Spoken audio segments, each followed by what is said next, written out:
કીમ નજીક બસ અને ટ્રક વચ્ચે સર્જાયેલા અકસ્માતમાં 15 જેટલા મુસાફરો ધાવાતા સારવાર માટે નવી સિવિલ હોસ્પિટલ ખસેડાયા હતા। વડોદરાની લક્ઝરી બસમાં લગ્ન પ્રસંગમાં જાને યવે સેલવાસ ગયા હતા અને ત્યાંથી પરત ફરી રહ્યા હતા। તે સમયે કીમ પાસે લક્ઝરી બસ અને ટ્રક વચ્ચે અકસ્માત સર્જાયો હતો। અકસ્માતમાં 15 જેટલા મુસાફરો ઇજાગ્રસ્ત થયા હતા। તે તાત્કાલિક તમામને સારવાર માટે નવી સિવિલ હોસ્પિટલ ખસેડવાયા હતા। લક્ઝરી બસમાં 35 જેટલા મુસાફરો હતા જેઓને અકસ્માતમાં ઇજાઓ થતા સારવાર અપાઈ હતી। મારું નામ જયેશભાઈ સનાભાઈ હરિજન છે। બરોડાથી અમે સેલવાસ જઈ રહેલા લગ્નની અંદર, તો લગ્ન સારી રીતે પતી ગયું, પણ આવતી ઘડીએ ડ્રાઈવર કંઈ પીધેલો હોય કે ના પીધેલો હોય કંઈ ખબર ના પડી અને ટક્કર મારીને આખી બસને બધાને વાગ્યું, 30-35 જણને વાગેલું છે।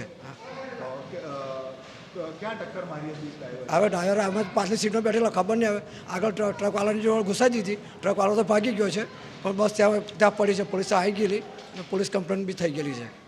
કેટલા લોકો હતા? લગભગ અમે ઓછામાંથી 35 થી 40 જણ હતા। હા, બધાને વાગેલું છે। હવે ક્યાં આવ્યા છો? હવે અહીંયા સિવિલમાં આવ્યા છે। આ સિવિલવાળા ડૉક્ટર શું કહે છે શું નહીં, પછી હવે અમે અમારે સેફ કરીને બરોડા લઈ જવા માંગીએ છીએ। કેટલા વાગે આ ઘટના બની? આ લગભગ જુઓ ને લગભગ 12, 12:30, 1 વાગ્યાની ઘટના બની છે। કઈ જગ્યાએ? હા, ત્યાં સેલવાસથી આવતી ઘડીએ કીમ ખરું, કીમની આજુબાજુમાં થયેલું છે।